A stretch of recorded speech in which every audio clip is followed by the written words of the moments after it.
दोस्तों नमस्कार। आपके अपने चैनल घटना चक्र नॉलेज पर आप सभी लोगों का बहुत बहुत स्वागत है। आज हम लेकर उपस्थित हैं आपके सामने जो हमारी क्लास चल रही थी कंप्यूटर एवं इलेक्ट्रॉनिक्स की, जो रेलवे में बार बार क्वेश्चन पूछे गए हैं, जैसे कि RRB, NTPC, ALP, group D आदि एग्जामों में जो कंप्यूटर के क्वेश्चन पूछे गए हैं, उन सभी प्रश्नों पर हम चर्चा करते हैं इस क्लास में। तो अभी तक हमने फिजिक्स की 22 से 23 क्लासेस कर ली हैं। उनको आप देखना चाहते हैं तो उसकी प्लेलिस्ट के चैनल पर बना दी गई है। आप चैनल पर जाकर उन सभी क्लासों को देख सकते हैं। और यह कंप्यूटर की क्लासेस होने के बाद में हम रसायन विज्ञान और उसके बाद में बायोलॉजी की क्लासेस करेंगे। तो यह क्लास आने वाले एग्ज़ाम के लिए बहुत ही महत्वपूर्ण होगी। तो चलते हैं, शुरुआत करते हैं सीधे प्रश्नों की तरफ, जिसमें हम 40 प्रश्नों पर डेली बेस पर चर्चा करते हैं। तो आज का पहला प्रश्न है, डिस्क और टेप ड्राइव मुख्यतः निम्न में से प्रयुक्त होते हैं। A soft copy, B secondary storage device, C इनमें से कोई नहीं, डी हार्ड कॉपी। तो यहाँ पर यदि चारों ऑप्शनों में से इसका सही उत्तर देखा जाए कि डिस्क और टेप ड्राइव मुख्यतः निम्न रूप में प्रयुक्त होते हैं, तो किसमें प्रयुक्त होते हैं? तो सही उत्तर हो जाएगा बी सेकेंडरी स्टोरेज डिवाइस। आगे बढ़ेंगे और देखते हैं अगले प्रश्न की तरफ। अगला प्रश्न है, सिलिकॉन है क्या है? A conductor, B semiconductor, C insulator, D इनमें से कोई नहीं। तो इन चारों ऑप्शनों में से इसका सही उत्तर देखें कि सिलिकॉन है, यानी कि सिलिकॉन क्या है? तो हो जाएगा सही उत्तर हमारा बी सेमीकंडक्टर। आगे बढ़ते हैं और देखते हैं, इसकी व्याख्या पर नज़र डालेंगे थोड़ा सा। दिया है, सिलिकॉन एक सेमीकंडक्टर है। इसका प्रयोग कंप्यूटर के चिप बनाने में किया जाता है। सेमीकंडक्टर की प्रतिरोधकता चालक और अचालक के बीच होती है। जर्मेनियम और सिलेनियम भी सेमीकंडक्टर होते हैं। बढ़ते हैं अगले प्रश्न की तरफ। अगला प्रश्न है यहाँ पर, कौन सी कंप्यूटर प्रोग्रामिंग भाषा से कंप्यूटर सहजतया बिना कंपाइलर की सहायता से समझा जा सकता है? तो यहाँ पर चार ऑप्शन दिए गए हैं, देखते हैं। ए फंक्शनल भाषा, बी मशीन भाषा, सी तार्किक प्रोग्रामिंग भाषा, डी अज्ञात्मक भाषा। तो इन चारों ऑप्शनों में से इसका सही उत्तर देखें तो हो जाएगा हमारा सी तार्किक एवं प्रोग्रामिंग भाषा। अगला प्रश्न देखते हैं, यह इसकी व्याख्या को देखेंगे थोड़ा सा। दिया है, सीखने के लिए तार्किक प्रोग्रामिंग भाषा सबसे सहज होती है। इसमें कंपाइलर का प्रयोग नहीं होता है। आगे बढ़ते हैं, देखते हैं अगला प्रश्न है, कंप्यूटर कक्ष में माउस होता है। तो कंप्यूटर कक्ष में माउस देखा जाए, एक तत्व जो हाथों को नष्ट कर देता है, बी एक युक्ति जो खोए आंकड़ों को वापस लाती है, सी एक संकेतन युक्ति यानी कि पॉइंटिंग डिवाइस है, डी एक पर्दा रक्षक। तो कंप्यूटर कक्ष में माउस होता है, क्या होता है? तो इसका सही उत्तर हो जाएगा यहाँ पर सी एक संकेतन युक्ति पॉइंटिंग डिवाइस। संकेतन युक्त यानी कि पॉइंटिंग डिवाइस। आगे बढ़ेंगे और देखते हैं, इसकी व्याख्या को थोड़ा सा देखेंगे। माउस एक इलेक्ट्रॉनिक उपकरण है। यह मॉनिटर की स्क्रीन में प्रदर्शित किए जाने वाले मेन्यू में प्रोग्राम विशेष के चयन के लिए पॉइंटर का कार्य करता है। कंप्यूटर की तीव्र गति में माउस की विशेष भूमिका होती है। आगे बढ़ते हैं, अगला प्रश्न देखते हैं। दिया है, निम्न में विषम को बताइए। तो यहाँ पर चारों ऑप्शनों में से हमको विषम का चयन करना है। A water printer, B dot matrix printer, C inkjet printer, D laser printer. तो यहाँ पर चार प्रकार के प्रिंटर दिए गए हैं। इनमें से विषम क्या है? तो यहाँ पर हो जाएगा सही उत्तर हमारा ए वाटर प्रिंटर। अगला देखते हैं, अगला प्रश्न है यहाँ पर, 5वीं पीढ़ी के कंप्यूटर उपयोग करते थे। क्या उपयोग करते थे? ए, निर्वात ट्यूब यानी कि नलिका का। बी, ट्रांजिस्टरों का। सी, समकालित सर्किटों का। डी, कृत्रिम बौद्धिक तकनीक का। तो यहाँ पर हो जाएगा 5वीं पीढ़ी के कंप्यूटर उपयोग करते थे। क्या उपयोग करते थे? डी, कृत्रिम बौद्धिक तकनीक का। आगे बढ़ते हैं और देखते हैं इसकी व्याख्या पर नज़र डालेंगे एक बार। प्रथम पीढ़ी के कंप्यूटर में निर्वात ट्यूब, द्वितीय पीढ़ी के कंप्यूटर में ट्रांजिस्टर, तृतीय पीढ़ी के कंप्यूटर में समाकलित सर्किट, चतुर्थ पीढ़ी के कंप्यूटर में बृहद एकीकृत सर्किल और 5वीं पीढ़ी के कंप्यूटर में कृत्रिम बौद्धिक तकनीक का उपयोग किया जाता है। तो यहाँ पर हमने सारी पीढ़ियों के कंप्यूटरों के बारे में जाना कि किसमें क्या उपयोग किया जाता था। देखते हैं अगला प्रश्न है, कंप्यूटर की सभी मशीनरी तथा उपकरण को कहा जाता है। A, hardware. B, software. C, chips. D, electronic उपकरण। तो यहाँ पर इन चारों ऑप्शनों में से इसका सही उत्तर देखा जाए तो हो जाएगा ए, हार्डवेयर। कंप्यूटर की सभी मशीनरी तथा उपकरण को कहा जाता है हार्डवेयर। आगे बढ़ते हैं और देखते हैं अगले प्रश्न से पहले इसकी व्याख्या को देखेंगे। कंप्यूटर और कंप्यूटर से जुड़े सभी यंत्रों और उपकरणों को हार्डवेयर कहा जाता है। इसमें कंप्यूटर के चारों उपविभाग केंद्रीय संसाधन एकक, आंतरिक स्मृति, बाह्य स्मृति, निवेश एवं निर्गम एकक, सभी प्रकार की निवेश या निर्गम युक्तियाँ, सभी प्रकार की स्मृति युक्तियाँ, tape recorder, disk drive, modem और कपलर आदि होते हैं। आगे बढ़ते हैं, देखते हैं अगला प्रश्न। यहाँ पर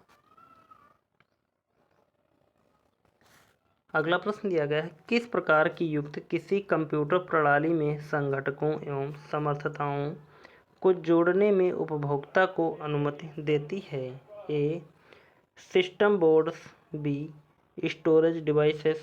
सी, input devices. D, expansion styles या स्लॉट्स। तो इन चारों ऑप्शनों में से इसका सही उत्तर देखा जाए तो हो जाएगा हमारा डी, एक्सपेंशन स्लॉट्स। आगे बढ़ते हैं और देखते हैं इसकी व्याख्या को। दिया है एक्सपेंशन स्लॉट्स यानी कि एक्सपेंशन स्लॉट्स किसी कंप्यूटर प्रणाली में संघटकों एवं समर्थताओं को जोड़ने में उपभोक्ताओं को अनुमति देती है। आगे बढ़ेंगे और देखते हैं अगले प्रश्न की तरफ। अगला प्रश्न यहाँ पर दिया गया है, आधुनिक कंप्यूटर में प्रयुक्त सबसे सामान्य निवेश उपकरण है। A, keyboard. B, track ball. C, scanner. D, mouse. तो आधुनिक कंप्यूटर में सबसे प्रयुक्त सबसे सामान्य निवेश उपकरण है तो कौन सा हो जाएगा इन चारों ऑप्शनों में से? तो हो जाएगा कीबोर्ड। आगे बढ़ते हैं और देखते हैं अगले प्रश्न की तरफ। अगला प्रश्न है यहाँ पर, कंप्यूटर हार्डवेयर में होती है वास्तविक क्या? ए, कंट्रोल यूनिट। बी, दोनों मेन मेमोरी तथा कंट्रोल यूनिट। सी, इनमें से कोई नहीं। D, main memory. तो इन चारों ऑप्शनों में से इसका सही उत्तर देखा जाए कि कंप्यूटर हार्डवेयर में होती है वास्तविक। बी वाला यहाँ पर सही उत्तर हो जाएगा दोनों मेन मेमोरी तथा कंट्रोल यूनिट। आगे बढ़ेंगे और देखते हैं अगले प्रश्न की तरफ। अगला प्रश्न है, बोले हुए शब्दों को टाइप में लिखने का यंत्र क्या कहलाता है? A, dictaphone. B, audiophone. C, gramophone. D, microphone. तो इन चारों ऑप्शनों में से इसका सही उत्तर देखा जाए कि बोले हुए शब्दों को टाइप में लिखने का यह यंत्र क्या कहलाता है? तो सही उत्तर हो जाएगा ए, डिक्टाफोन। अगला प्रश्न देखते हैं। या इसकी व्याख्या को देखेंगे। सबसे पहले बोले हुए शब्दों को टाइप में लिखने का यंत्र डिक्टाफोन कहलाता है। डिक्टाफोन ऐसी मशीन है जो श्रुत लेखन यानी कि टाइप और वाचन दोनों करती है। माइक्रोफोन ध्वनि को विद्युत संकेतों में परिवर्तित करने का वाला यंत्र है। अगला प्रश्न देखते हैं यहाँ पर। अगला प्रश्न, ऐसी युक्ति जो आंकड़ों को आवेगों में परिवर्तित करती है तथा उन्हें टर्मिनल को टेलीफोन लाइन पर संप्रेषित करती है वह है। ए चुंबकीय डिस्क, बी माइक्रो कंप्यूटर, सी सीडी रोम, डी मॉडेम। तो इन चारों ऑप्शनों में से यदि इसका सही उत्तर देखा जाए तो हो जाएगा डी मॉडेम। आगे बढ़ते हैं और देखते हैं इसकी व्याख्या को। दिया है, मॉडेम एक ऐसी युक्ति है जो आंकड़ों को आवेगों में परिवर्तित करती है तथा उन्हें टर्मिनल को टेलीफोन लाइन पर संप्रेषित करती है। यह किसी संचरण के माध्यम और आंकिक मशीन के बीच संचार स्थापित करने के लिए आवश्यक है। आगे बढ़ते हैं, अगला प्रश्न देखते हैं। अगला प्रश्न दिया है, मॉडेम यानी कि एक हार्डवेयर युक्त है जो निम्न को जोड़ती है। चार ऑप्शनों में से हमको देखना है कि यह किस किस को जोड़ती है। ए वाला ऑप्शन दिया गया है सीपीयू और सीआरटी को, बी टेलीफोन लाइन और कंप्यूटर को, सी प्रिंटर तथा मुख्य मेमोरी को, डी मुख्य मेमोरी तथा सहायक मेमोरी को। तो यहाँ पर चारों ऑप्शनों में से यदि इसका सही उत्तर देखें तो हो जाएगा हमारा बी टेलीफोन लाइन और कंप्यूटर को जोड़ती है। आगे बढ़ते हैं और देखते हैं अगले प्रश्न को। अगला प्रश्न यहाँ पर दिया गया है, CAS का पूर्ण रूप है। तो CAS का पूर्ण रूप यहाँ पर देखा जाए, A conditional audio system, B conditional access system, C complete audio system, D complete access system. तो इन चारों ऑप्शनों में यदि इसका सही उत्तर देखें तो हो जाएगा हमारा B conditional access system. CAS का पूर्ण रूप है CAS। आगे बढ़ते हैं और देखते हैं इसकी व्याख्या को। यहाँ पर CAS का पूर्ण रूप कंडीशनल एक्सेस सिस्टम है। CAS टेलीविज़न की एक ऐसी व्यवस्था है जिसके तहत ग्राहक अपनी पसंद के पे चैनल देख सकेंगे। इसके तहत उन्हें केवल उन्हीं पे चैनलों के लिए भुगतान करना होगा जिन्हें वे देखना चाहेंगे। कैश लागू हो जाने के पश्चात यदि ग्राहक पे चैनल देखना चाहेंगे तो उन्हें सेट टॉप बॉक्स का उपयोग करना पड़ेगा। आगे बढ़ते हैं और देखते हैं अगले प्रश्न की तरफ। अगला प्रश्न है, एक 3 सही 1/2 इंच फ्लॉपी में कितने आंकड़े जमा हो सकते हैं। A option 1.2 MB, B 2.4 MB, C 1.4 MB, D इनमें से कोई नहीं। तो इन चारों ऑप्शनों में यदि इसका सही उत्तर देखें तो हो जाएगा हमारा सी 1.4 MB। बढ़ते हैं अगले प्रश्न की तरफ। अगला प्रश्न है हमारा, निम्नलिखित में से कौन सी एक कंप्यूटर भाषा नहीं है। तो यहाँ पर 4 भाषाएं जो दी गई हैं उनमें से एक नहीं है। ए विंडोज 98, बी C++, सी पास्कल, डी फोरट्रान।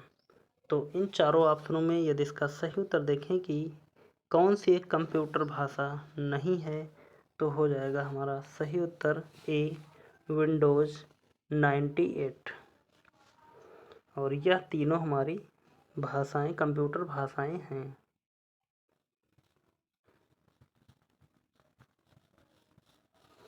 आगे बढ़ते हैं और देखते हैं इसकी व्याख्या को। विंडोज 98 कंप्यूटर भाषा नहीं है, जबकि C++, पास्कल और फोर्ट्रान कंप्यूटर की भाषाएं हैं। विंडोज़ 98 ऑपरेटिंग सिस्टम पर आधारित ग्राफिक्स यूजर इंटरफेस है। यह विश्व का लोकप्रिय माइक्रोसॉफ्ट है। यह फ़ोल्डर की फाइलों में स्थित सूचनाओं को उच्च सुरक्षा प्रदान करता है। आगे बढ़ते हैं और देखते हैं अगले प्रश्न की तरफ। अगला प्रश्न है, एक कंप्यूटर केवल निर्देशों का कार्यान्वयन कर सकता है जो निम्न में होते हैं। ए मशीन लैंग्वेज, बी पास्कल, सी इनमें से कोई नहीं, डी सेकेंडरी मेमोरी। तो इन चारों ऑप्शनों में यदि इसका सही उत्तर देखें तो हो जाएगा हमारा ए मशीन लैंग्वेज। आगे बढ़ेंगे और देखते हैं इसकी व्याख्या को।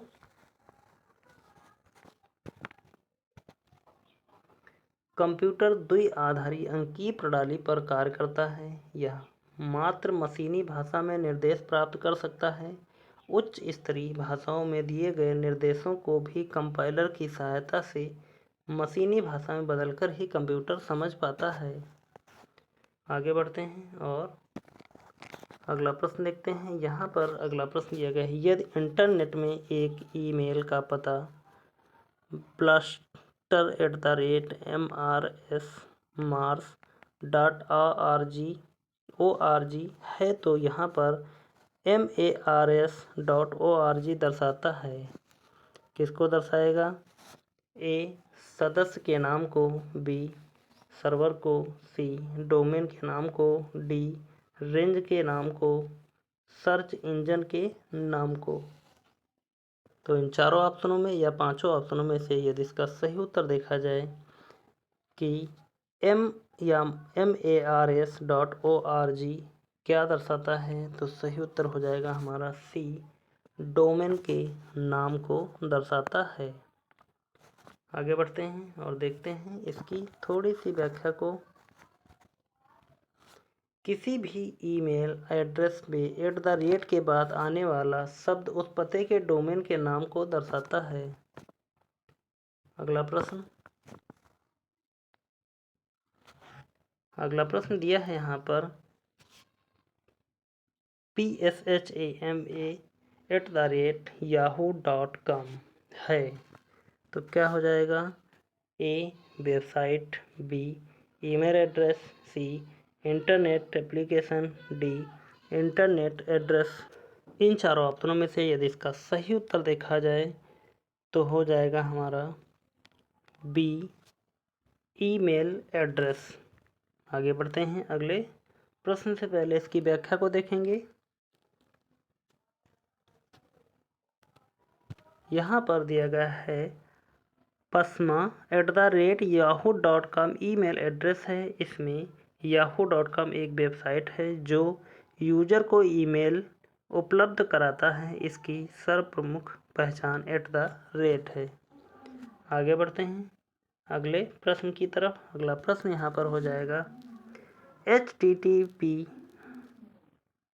www.rediff.com है तो क्या हो जाएगा? यह एक प्रकार का नाम है तो इसमें देखते हैं क्या है। A website, B email address, C internet application, D internet address ID. तो इन चारों ऑप्शनों में यदि इसका सही उत्तर देखा जाए तो हो जाएगा हमारा ए वेबसाइट। आगे बढ़ते हैं और देखते हैं अगले प्रश्न की तरफ। अगला प्रश्न है http www.preamble.com तो इस GRI में http चिन्हित अंश क्या है? तो यहाँ पर चिन्हित अंश देखते हैं। ए मेजबान, बी क्षेत्र नाम, सी पूर्व संधि, डी शीर्ष स्तर क्षेत्र। तो यहाँ पर चारों ऑप्शनों में यदि इसका सही उत्तर देखें तो हो जाएगा हमारा सी पूर्व संधि। आगे बढ़ेंगे और देखते हैं इसकी व्याख्या को।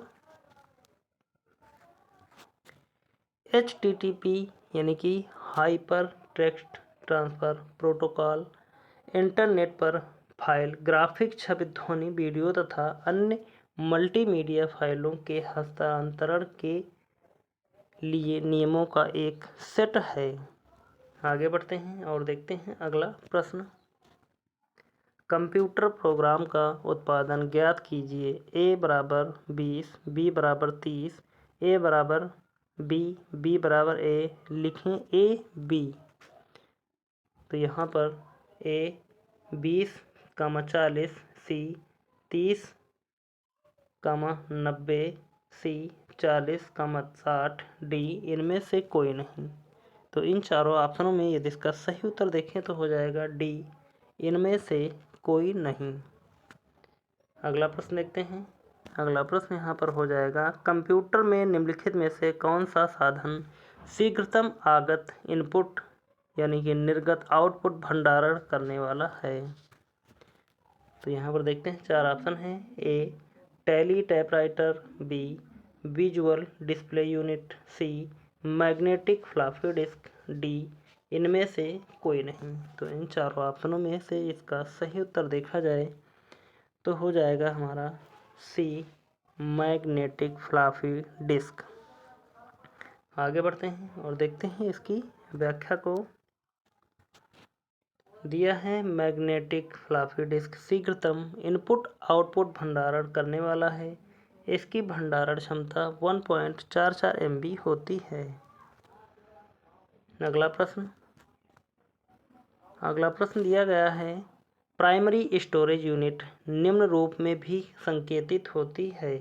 ए main memory, primary memory, B दोनों इंटरनल स्टोरेज तथा प्राइमरी मेमोरी, सी इनमें से कोई नहीं, डी इंटरनल स्टोरेज। तो इन चारों ऑप्शनों में यदि इसका सही उत्तर देखा जाए तो हो जाएगा हमारा बी दोनों इंटरनल स्टोरेज तथा प्राइमरी मेमोरी। आगे बढ़ेंगे और देखते हैं इसकी व्याख्या को। प्राइमरी स्टोरेज यूनिट में प्राइमरी मेमोरी होती है जिसे इंटरनल स्टोरेज मेमोरी भी कहते हैं, अतः विकल्प बी सही उत्तर है। आगे बढ़ते हैं और अगला प्रश्न देखते हैं। यहाँ पर मेमोरी पद निम्न में से किसके लिए प्रयुक्त होता है। ए लॉजिक, बी कंट्रोल, सी स्टोरेज, डी प्रोग्राम। तो इन चारों ऑप्शनों में यदि इसका सही उत्तर देखा जाए तो हो जाएगा हमारा सी स्टोरेज। अगला प्रश्न या इसकी व्याख्या में दिया गया है, मेमोरी शब्द कंप्यूटर में प्रोग्राम होता है। यह एक प्रकार का कंप्यूटर हार्डवेयर होता है जिसे रैम, रोम या कैश के रूप में कंप्यूटर में जाना जाता है। जिसे रैम का रैंडम एक्सेस मेमोरी, रोम का हो जाएगा full form read only memory और कैश के रूप में कंप्यूटर में जाना जाता है। देखते हैं अगले प्रश्न को। यहाँ पर अगला प्रश्न दिया गया है, किस प्रिंटर से कार्बन लगाकर अधिक प्रतियां निकाली जाती हैं। A laserjet, B inkjet, C dot matrix, D bubble jet. तो इन चारों ऑप्शनों में यदि इसका सही उत्तर देखें तो हो जाएगा हमारा सी डॉट मैट्रिक्स। आगे बढ़ते हैं और देखते हैं अगले प्रश्न की तरफ। अगला प्रश्न है यहाँ पर, कंप्यूटर सॉफ्टवेयर का एक उदाहरण है। ए CPU, बी कंपैक्ट डिस्क, सी मॉनिटर, डी माइक्रोसॉफ्ट ऑफिस। तो इन चारों ऑप्शनों में यदि इसका सही उत्तर देखें कि कंप्यूटर सॉफ्टवेयर का एक उदाहरण है तो हो जाएगा हमारा डी माइक्रोसॉफ्ट ऑफिस। आगे बढ़ेंगे और देखते हैं इसकी व्याख्या को। CPU कंपैक्ट डिस्क तथा मॉनिटर कंप्यूटर के हार्डवेयर हैं परंतु माइक्रोसॉफ्ट ऑफिस सॉफ्टवेयर में आता है। आगे बढ़ते हैं और देखते हैं अगला प्रश्न, कंप्यूटर गेम खेलने में किसका प्रयोग सर्वाधिक होता है। ए कीबोर्ड का, बी माउस का, सी टच स्क्रीन, डी मोडेम। तो इन चारों ऑप्शनों में यदि इसका सही उत्तर देखें कि कंप्यूटर गेम खेलने में किसका प्रयोग सर्वाधिक होता है तो हो जाएगा कीबोर्ड का। आगे बढ़ते हैं और देखते हैं अगला प्रश्न। निम्नलिखित शब्दों में से कौन सा शब्द इंटरनेट कार्यप्रणाली से संबंधित है? A www, B HTTPC, email, D ये सभी। तो इन चारों ऑप्शनों में यदि इसका सही उत्तर देखें तो हो जाएगा हमारा ए www। आगे बढ़ते हैं और देखते हैं इसकी व्याख्या को। दिया गया है यहाँ पर www शब्द इंटरनेट कार्यप्रणाली में से संबंधित है। इसको वर्ल्ड वाइड वेब कहते हैं। इंटरनेट पर वेब पेज से संपर्क करने के लिए HTTP का प्रयोग किया जाता है तथा ईमेल की तुलना परंपरागत डाक व्यवस्था से की जा सकती है। आगे बढ़ते हैं और देखते हैं अगला प्रश्न। अगला प्रश्न यहाँ पर दिया गया है, निम्नलिखित में से किन द्वारों का सर्वाधिक सार्वत्रिक प्रयोग किया जाता है? ए NOR और NAND द्वार, बी OR एंड द्वार, सी NOR एंड द्वार, डी OR एंड NAND द्वार। तो इन चारों ऑप्शनों में यदि इसका सही उत्तर देखें कि क्या हो जाएगा इन चारों ऑप्शनों में से, तो हो जाएगा इसका सही उत्तर हमारा ए NOR एंड NAND द्वार। आगे बढ़ते हैं और देखते हैं इसकी व्याख्या को। सार्वत्रिक गेट वह गेट है जिसे बारंबार प्रयुक्त करके तीनों मूल gate OR and AR not प्राप्त किए जा सकते हैं। NAND और NOR गेट एक सार्वत्रिक गेट हैं। आगे बढ़ते हैं अगला प्रश्न देखते हैं। यहाँ पर दिया गया है, कंप्यूटर विज्ञान में 1 किलोबाइट का मान होता है? ए 1000 बाइट, बी 1024 बाइट, सी 100 बाइट, डी 8 बाइट। तो इन चारों ऑप्शनों में इसका सही उत्तर हो जाएगा बी 1024 बाइट। 1 किलोबाइट बराबर होता है। अगला प्रश्न दिया है, एक बाइट में कितने बिट होते हैं? तो एक बाइट में बिट देखते हैं, ए 18, बी 1024, सी 8, डी 2। तो इन चारों ऑप्शनों में इसका सही उत्तर हो जाएगा सी 8 बिट होते हैं एक बाइट में। आगे बढ़ते हैं, देखते हैं अगले प्रश्न की तरफ। अगला प्रश्न है हमारा, कंप्यूटर के कार्य करने की गति को निम्न मात्रक में मापा जाता है? तो कौन कौन से मात्रक हैं? ए मेगाबाइट, बी मेगाहर्ट्ज, सी 16 बिट, डी मिली सेकेंड। तो यहाँ पर इन चारों ऑप्शनों में इसका सही उत्तर देखें तो हो जाएगा हमारा बी मेगाहर्ट्ज।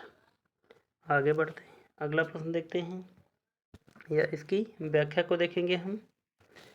दिया है, कंप्यूटर के कार्य करने की गति मेगाहर्ट्ज में मापा जाता है और मेगाबाइट या बिट में कंप्यूटर की स्टोरेज मापी जाती है। अगला प्रश्न दिया गया है यहाँ पर, निम्नलिखित में से कौन हार्डवेयर नहीं है? तो यहाँ पर देखते हैं, ए कीबोर्ड, बी माउस, सी विंडोज XP, डी रोम। तो चारों ऑप्शनों में से इसका सही उत्तर हो जाएगा सी X विंडोज, यानी कि कीबोर्ड, माउस और रोम, यह तीनों हार्डवेयर हैं। इनको हम छू सकते हैं। हार्डवेयर। सॉफ्टवेयर वे कहलाते हैं जिनको हम छू नहीं सकते हैं। आगे बढ़ते हैं और देखते हैं, निम्नलिखित में से धन अवस्था युक्त का उदाहरण क्या है? ए पेंटोड, बी ट्रायोड, सी डायोड, डी क्षेत्र प्रभाव ट्रांजिस्टर। तो चारों ऑप्शनों में से सही उत्तर देखें तो हो जाएगा हमारा डी क्षेत्र प्रभाव ट्रांजिस्टर। अगला प्रश्न दिया गया है, निम्नलिखित में से किस कंपनी के साथ थिंकपैड लैपटॉप का संबंध है? ए HP, बी TCS, सी इन्फोसिस, डी IBM। 4 ऑप्शन दिए गए हैं, इनमें से हम इसका सही उत्तर देखेंगे तो हो जाएगा हमारा डी IBM। अगला प्रश्न देखते हैं या इसकी व्याख्या को देखेंगे हम सबसे पहले। IBM यानी कि इंटरनेशनल बिजनेस मशीन्स कॉरपोरेशन एक अमेरिकन कंप्यूटर टेक्नोलॉजी है जिसका प्रमुख कार्यात्मक ओरोमोक न्यूयॉर्क अमेरिका में है। IBM ने अल्ट्रा पोर्टेबल नोटबुक का निर्माण किया जिसे थिंकपैड के नाम से नाम दिया गया। अगला प्रश्न देखते हैं। अगला प्रश्न दिया गया है, जब एक से अधिक व्यक्ति एक से अधिक कंप्यूटर का एक ही समय व्यवहार करते हैं तो किसकी आवश्यकता होती है? ए लाइट पेन की, बी माउस की, सी डिजिटाइजर की, डी टर्मिनल की। तो यहाँ पर सही उत्तर देखा जाए तो हो जाएगा डी टर्मिनल की। अगला प्रश्न या इसकी व्याख्या दिया है, टर्मिनल एक युक्ति है जिसके द्वारा एक से अधिक व्यक्ति कंप्यूटर पर कार्य कर सकते हैं। यह एक प्रकार का विद्युत यांत्रिक हार्डवेयर होता है। अगला प्रश्न यहाँ पर देखते हैं। अगला प्रश्न है, सुपर कंप्यूटर प्राथमिक रूप से किसके लिए उपयोगी है? ए इनपुट आउटपुट इंटेंसिव प्रोसेसिंग के लिए, बी डाटा रिट्राइवल ऑपरेशंस के लिए, सी मैथमेटिकल इंटेंसिव साइंटिफिक एप्लीकेशंस के लिए, डी इन सब के लिए। तो इन चारों ऑप्शनों में से यदि इसका सही उत्तर देखें तो हो जाएगा डी इन सब के लिए। आगे बढ़ेंगे और देखते हैं अगला प्रश्न। सूचनाओं का वह समूह जो एक कंप्यूटर को निर्देश करता है कहलाता है? A storage, B memory, C logic, D program. तो इन चारों ऑप्शनों में से इसका सही उत्तर देखा जाए यहाँ पर हो जाएगा हमारा डी प्रोग्राम। तो आज के यहाँ पर 40 प्रश्नों पर हमने चर्चा की। उम्मीद करता हूँ कि आप सभी लोगों को यह क्लास अच्छी लगी होगी। यदि आप लोगों को यह क्लास अच्छी लगी है तो प्लीज़ एक बार सेशन को लाइक कर देना और चैनल को सब्सक्राइब अभी तक नहीं किया तो प्लीज़ चैनल को सब्सक्राइब कर लेना और बेल आइकन को दबा लेना ताकि हर आने वाला वीडियो आप तक तुरंत पहुँचे। और इस क्लास को ज़्यादा से ज़्यादा लोगों तक शेयर भी कर देना और कमेंट में कमेंट करके ज़रूर बताना कि आपको यह क्लास कैसी लगी है। तो मिलते हैं फिर अगली क्लास में, तब तक के लिए धन्यवाद। जय हिंद। आपका समय शुभ हो।